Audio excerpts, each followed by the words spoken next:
la Bible utilise le scorpion, Samuel. Je vous ai toujours dit, ne lisez pas la Bible comme un photo.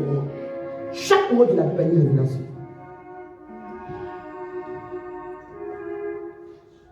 Vous marcherez sur les serpents et sur les scorpions. Quand tu auras détruit, je dis, la séduction, Dieu va te donner une étape de ta vie où la menace, si tu ne fais pas attention, peut avoir des impacts sur ta vie. Si tu auras affaire à l'esprit des scorpions, mais arrange-toi. Pendant que tu es en face du scorpion, je te donne l'autorité. Mais c'est une phase où Dieu va démontrer l'humanisme de l'être humain.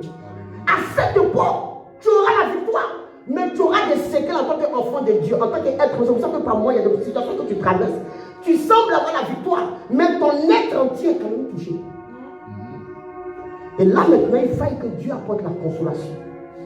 À un moment, Dieu te rend nécessité de lui. Malgré que tu as l'autorité, tu vois que l'étape du scorpion a laissé des séquelles dans ta vie. En marchant sur lui. Oui. Mais ces séquelles-là, dorénavant, t'emmèneront à crier secours au Seigneur. Donc du coup, ta vie sera forcément rattachée à Dieu. Tu ne pourras pas t'empêcher. Dieu aurait pu prendre un autre animal. Mais pourquoi le scorpion? Il menace.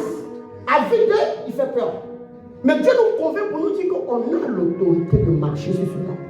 Mais il ne nous a pas dit autre chose qu'en marchant dessus, il y a des séquelles, il y a quelque chose que le scorpion laisse tant bien que tu as la victoire.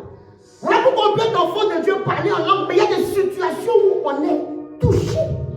Et lorsqu'on est touché, on ne se réfère pas au scorpion, on se réfère à qui? À Dieu.